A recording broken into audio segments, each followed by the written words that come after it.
Hi all, it's Teresa in Gemma's house.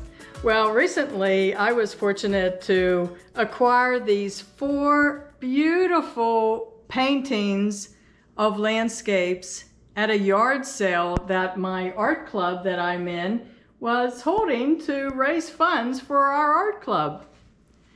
This one, however, was not finished and the horse wasn't there. It was just kind of a silhouette of a horse. So I wanted to finish it, of course. So let me show you how I did it.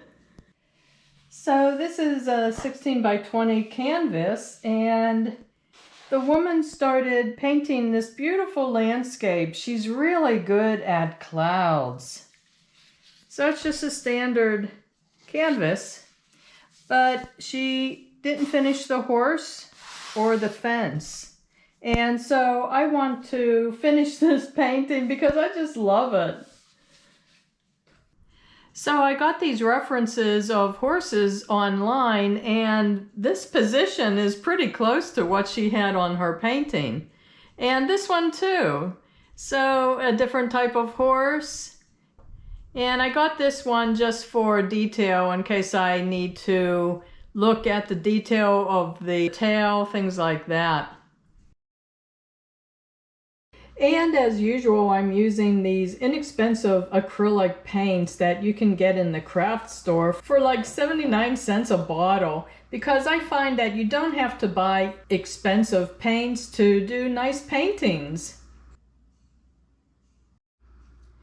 So I like the markings of this horse, and I'm starting out with the white areas of the horse's markings. And as I paint, I'm keeping a close watch on the proportions of the horse so I get it fairly accurate to the reference photo. And then I jump back and forth between the white areas and the 2 browns that I'm using. One kind of like a dark tan, and the other shadow areas is more of a deeper brown. And then I sit back and take a look at the entire composition to see if I like it.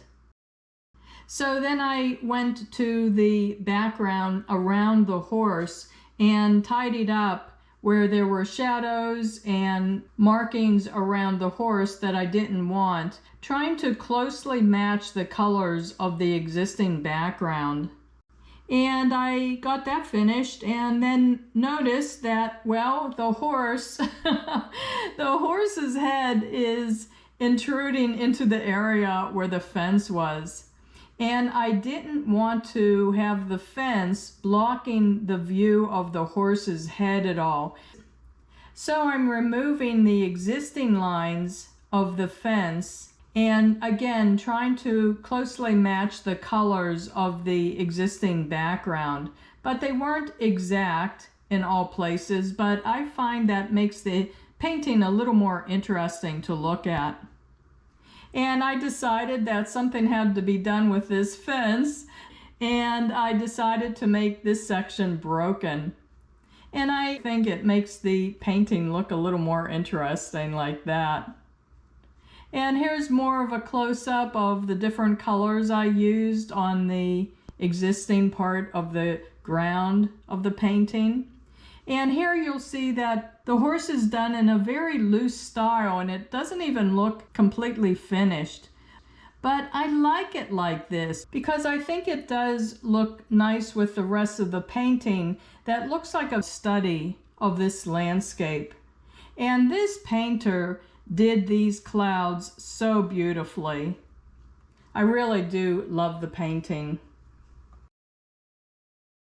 So I hope this video gives you some ideas. If you are lucky enough to get some inexpensive paintings at yard sales, garage sales, estate sales, or thrift stores that aren't quite finished, and if you decide to finish them yourself, maybe this will give you some ideas.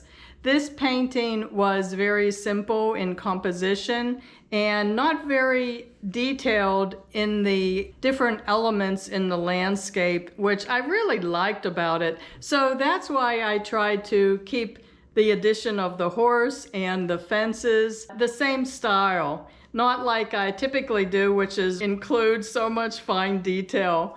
So I think it works in this painting. So if you like this video, can you please give it a thumbs up? And can I also ask you to check my main Gemma's House channel page, because I do a lot of other videos on different projects I do in my house and yard and all of my hobbies. If you click on the videos tab, you can scroll around and maybe there's a video or two that you'd be interested in watching. So thanks so much for watching. I really do appreciate the viewer support. Bye-bye.